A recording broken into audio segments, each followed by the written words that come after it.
Welcome to the Working Tools Podcast, where today is part 2 of our interview with Most Worshipful Brother Ken Overy.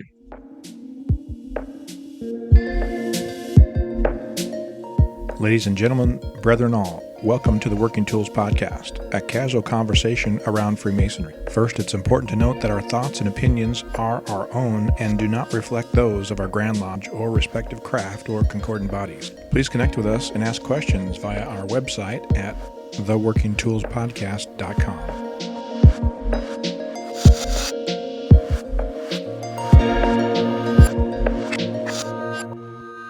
Today on the Working Tools Podcast, we have our usual group of hosts, Worshipful Brother Jarrod Dunham from Penticton 147 in Penticton, British Columbia, Worshipful Brother Stephen Chung from Prince Charles 153 in lovely Kelowna, British Columbia, Very Worshipful Brother David Colbeth from King Solomon 60 in Auburn, Washington, and I'm Matt Appel, and I'm a member of Mill Creek Lodge number 243 in not in Mill Creek, in Montlake Terrace, Washington. And today we are again very lucky to have with us Most Worshipful Brother Ken Overy, the Most Worshipful Grand Master of the Most Worshipful Grand Lodge of Free and Accepted Masons of British Columbia and Yukon. So thank you, sir, and welcome back. Thank you for having me back. And at the end of our last episode, David revealed that he has a whole list of questions that he wishes to play gotcha with the Grand Master with. So at the risk of losing his dues card, not mine, I will let David start answering questions here. Well, and that's possibly true. I'm not sure what the extent of membership is, but I gave Trevor, Right Worshipful Trevor, $20 to join the Research Lodge, Vancouver Lodge Research. So I guess technically I'll be a member of the BC Yukon here as soon as he fills the paperwork. So I'm excited about that. We were at supper after the Grand Masonic Day, and we were talking about it. And I said, "So what does it take to become a member?" He said, $20, and I handed him $20. He said, "There's no exchange. I'm not giving you exchange." We made $2 on the deal. That's great. By the way, as Matt alluded on the previous show, the Grand Masonic Day was amazing, really great, and Trevor was one of the speakers. And if anybody can make record keeping and history interesting, Trevor can do it. And he was a guest host on our show for quite a while, and we really appreciate him and miss him in some respects. And so, but anyway, just a little plug for Jarrod and for the Vancouver Lodge of Research. If anybody's interested, and they do an amazing job, of course, put on that whole Grand Masonic Day. And so what an amazing benefit for that organization. That was a fantastic day, a great day for Freemasonry in the Lower Mainland, for sure. That was great. Yeah, and I think I dropped a few hints to Trevor that maybe we get him back on the show, but as a guest after he gets installed as the junior warden of the Coronati thing. Right? We were talking about the possibility of doing maybe a live stream with him on his phone and doing a little tour of the building and areas. I don't think we can actually be in the installation because it's a closed situation, but yeah, we're excited to be part of his advancement down there or up there or over there, wherever I guess it is. Yep. In England. Yes, that would be great. Well, as Matt alluded, I have some questions, and a couple of them are from our previous segment. And so you mentioned the word suite, and while we have had a long relationship with you all from Canada, so we understand what that term means, those of us in Washington, we don't have the procession that you all do when the Grand Master comes in or when a DGM comes in, and maybe other jurisdictions do. So can you describe what that term or idea of the suite is? You mentioned you have large suites when you go out to visit, and what does that mean or refer to? Well, actually, a suite is when I go in. I if I was by myself, I would be met at the door, escorted to the altar by the deacons, and then the master would. I would receive grand honors, and he would come down and welcome me to wherever we are. If I have a number of officers, my Grand Lodge officers who have come to accompany me, what usually happens is they precede me into the room, and they line up on the north and south of the altar, and then I await me to come in and go at the altar. Now, when I get to the front, I introduce. It's actually an easy way for the Grand Master to know how many of his officers are there and to readily introduce them. Because they're all in one area, I don't have to scan the sides and see who they are. and hopefully I don't miss one of them. So it's actually it's a good way, and I wish I'd have thought of it, because it's a great way to keep all your officers together so that you can acknowledge each and every one of them for coming. And I have to admit, I've had 3 officers, and I don't want to use the minor, but there have been appointments as opposed to elected officers, not directly in the Grand Line, but like a steward or something. And some of these 3 of them of notoriety have been almost all over the province with me. So I think that's pretty commendable of them. So I have no problem at all introducing them and telling everybody a little bit of a history of them. But that's basically what a suite is. It's just my officers who are accompanying me in there that day. And it works the opposite to what you would think. I don't lead them in. I'm the last one in the room. They all get in it. They go into the building and into the lodge and line up on either side and wait for me to get in there. So that's what a suite is. A fancy word for it. Interesting. And so it's just the grand officers. It's not the local lodge officers in any way necessarily. It's my prerogative, but I just want to acknowledge my grand officers. I can go crazy. I can take my immediate officers. I can take past officers. I can take the lodge officers. I could add my committee members. But I mean, when does it start being ridiculous? So, are your grand visits open to visitors, or are they closed to Masons only? To Masons only. Certain occasions. At the end of this year, we give out medals of long service award.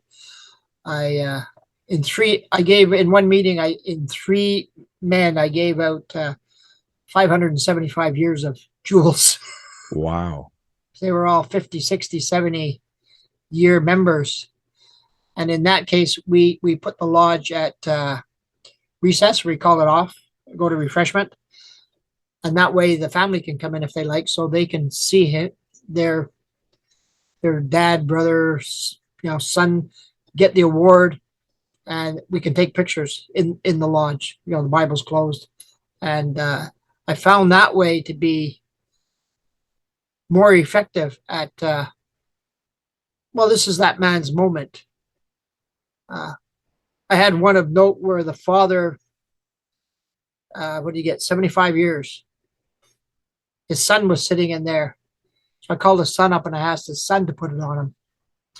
So he presented him with his jewel, which is actually my job. That's it's one of the perks I get with the job. But I asked him to do it, and the man, when you've made the right choices, the man turned his face on behind my shoulder and started crying, and I thought I did the right thing that day. And that's one thing that sticks in your head. Like I say, when you did something right. And that was the perfect call. His son put his jewel on him. That's amazing. And so those visits are the Grand Master's official visit, or is that like a district, regional, or a district type event, or is it two? That would be. I present those jewels when I'm there, but there's some cases I just can't get that. I'm somewhere else and I just can't get there.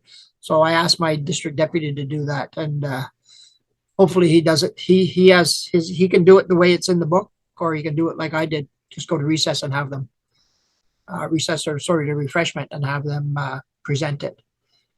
And I think it looks so much better in my mind. It looks so much better to have the family, because they're all beaming with their father getting such a good jeweler, their husband. So it just makes a great picture. That's excellent. Well, a great transition to my next question.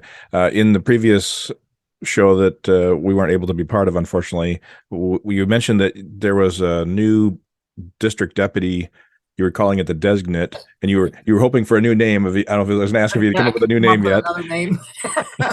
But I thought it was a novel idea, and Jarrod alluded that he liked the idea as well, and I thought that was neat. That you have kind of an assignee for the next deputy that will come in, and he gets kind of on to the job training. So how did you think of that? How did it go? All kinds of questions right there.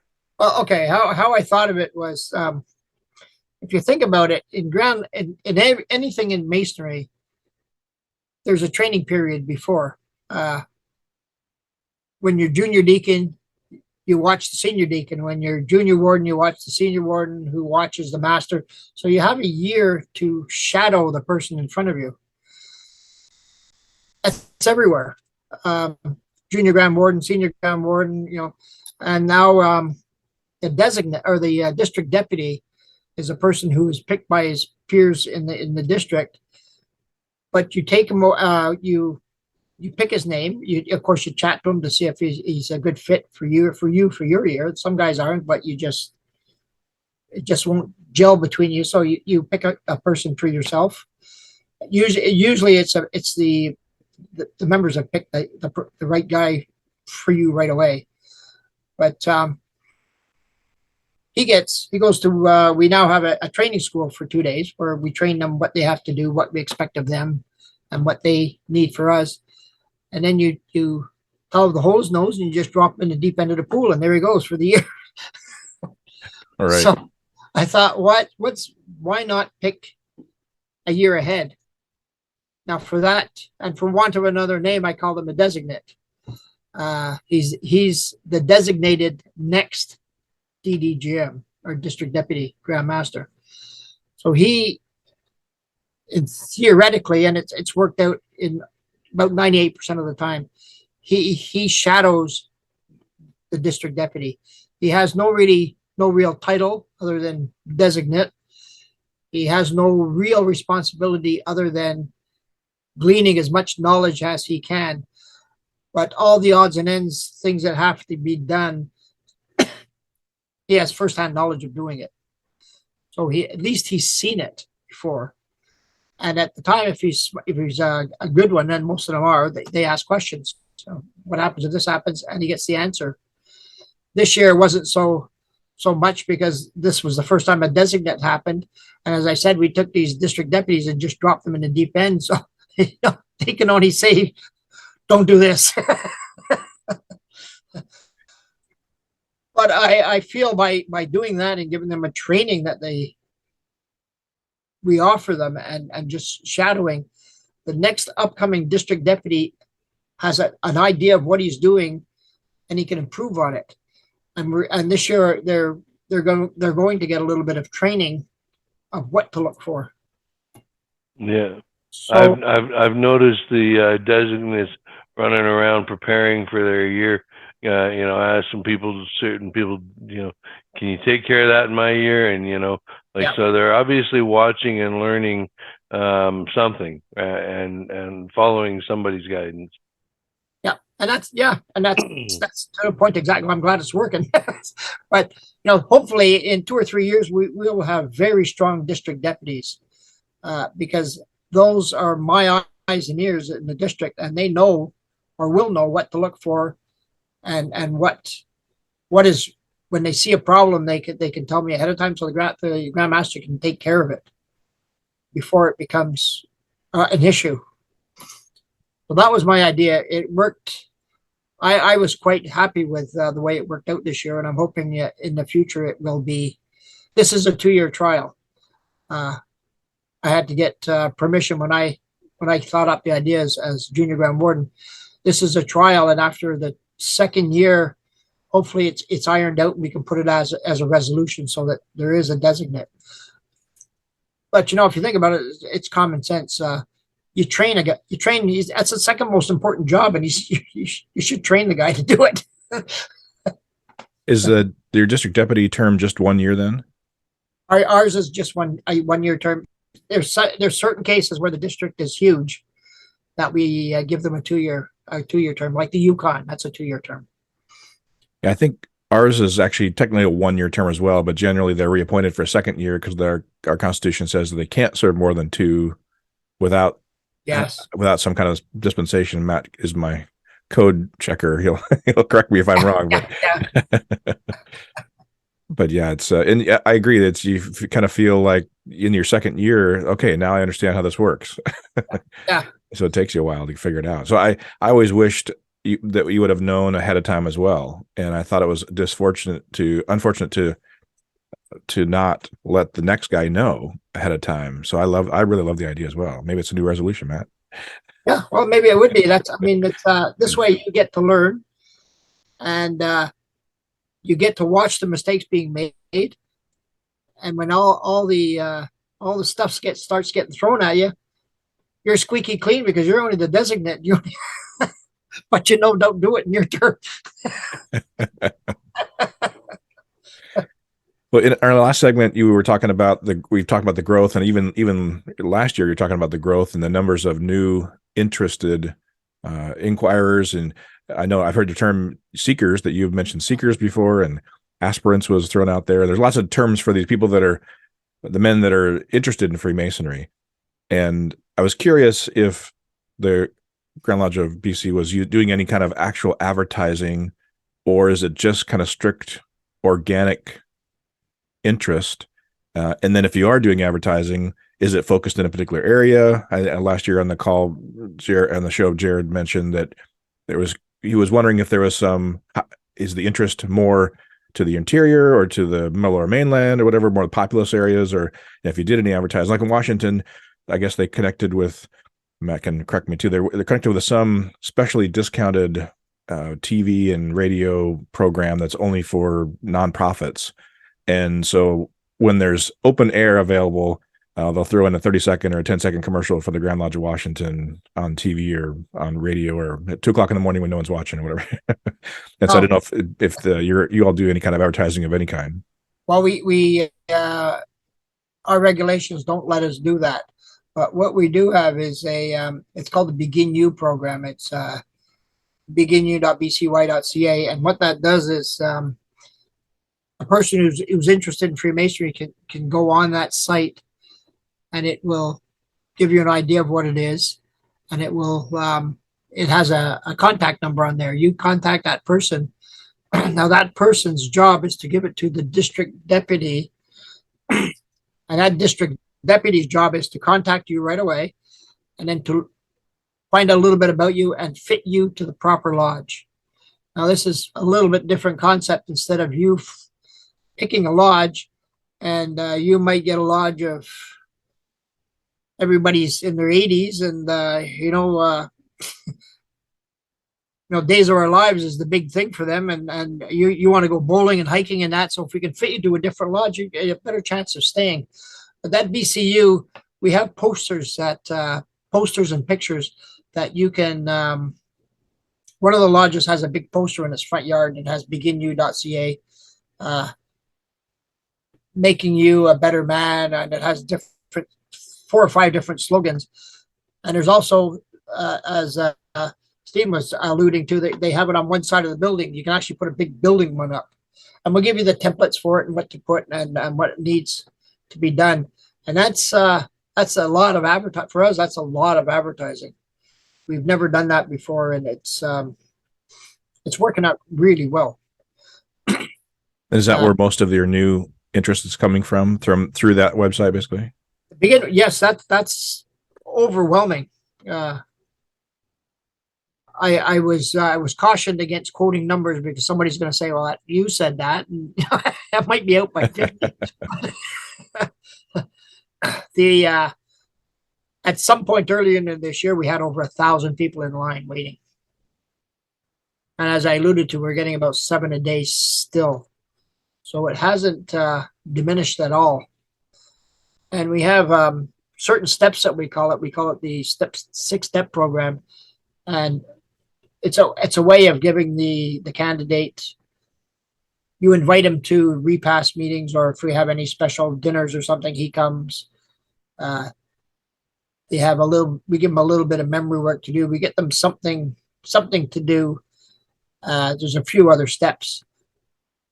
And then at the end of their completing this program, and it's a loose program. It's not like you must do this. Then they petition. We had a lodge in there, had 31 new inquirers come in. Had they all joined at once, how would we get them through? There's just no way to get that many people through it in a timely period without some of them losing some of them. So if you give them the 6-step program, they all proceed at their own pace. We can get them through. And that's what I alluded to in one of the questions that I know you're going to come up with is when you have so many people, how can you keep them involved in the lodge? Well, that's when a lodge should think about maybe we should split and form a new lodge with maybe some of the old members going, but the newer members joining. So we have a brand new, vibrant lodge of younger people coming in, and that would go a long way. Then it would make the hurt of losing some of these other lodges not so bad. The pain would ease the pain a little bit. But I firmly believe if you don't give a person something to do in the first 2 years of being a Freemason, you're at risk of losing him. He just comes there and sits and looks around and watches you do the business and maybe a degree, and then that's it. I mean, what's in it for me? I've seen things. I was at one meeting where they had a person prove up as a fellow craft. The next meeting, they were putting a fellow craft degree on, and I gave a surprise visit. I've been big on surprise visits this year, just throwing open the doors and walking in. This was a degree. The master had the former fellow craft who had just proved up come up and give his obligation to the new fellow craft. I mean, he did the things that a master does to make it legal.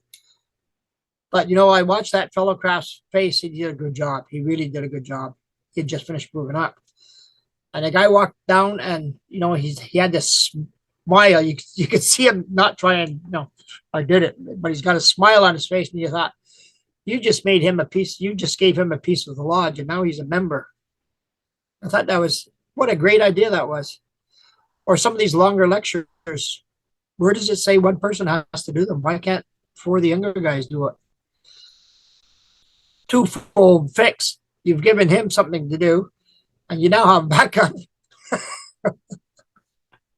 So this is it's funny you say that. We were actually just talking about that last night after the Grand Masonic Day. We went out and had some beverages, and we were talking about in the States where David was saying in their lodge they've broken up the bigger, longer lectures and had guys do little segments of it, and it actually made it more interesting and kept people's attention around the room. And it was like, dare I try to innovate and get that done? I don't know, but it sounded like a cool idea.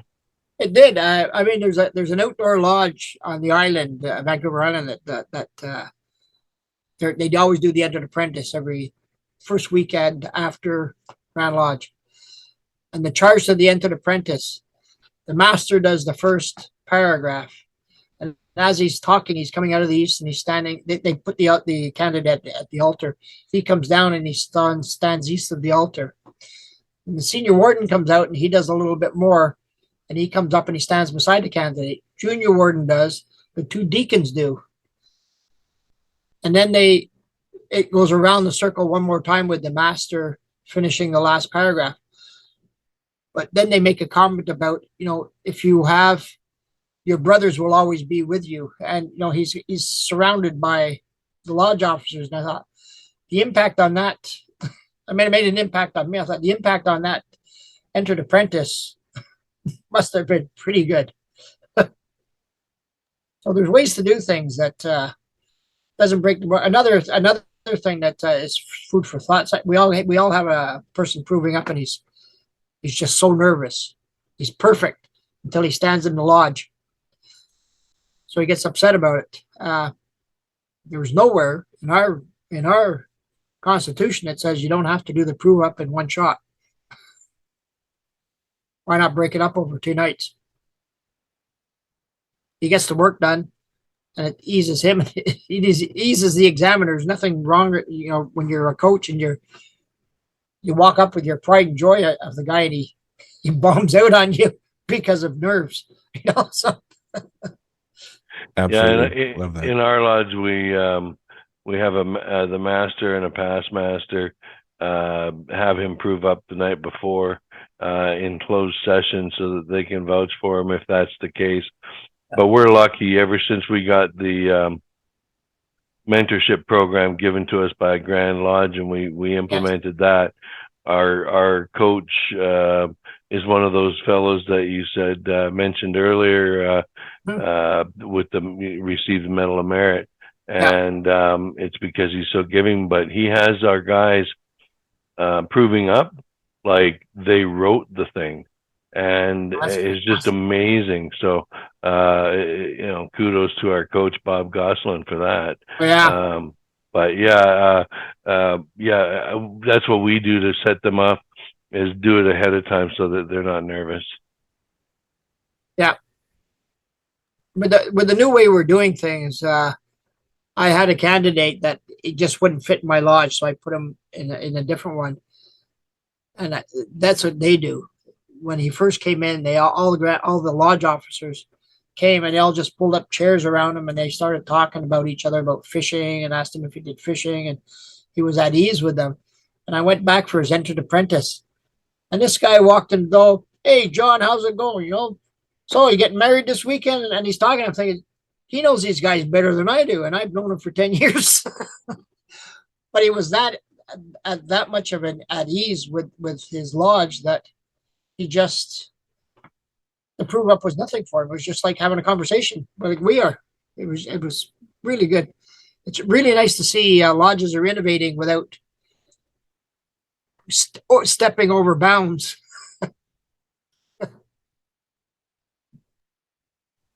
I don't know. Innovations in masonry. That's right. It's a tough sell sometimes.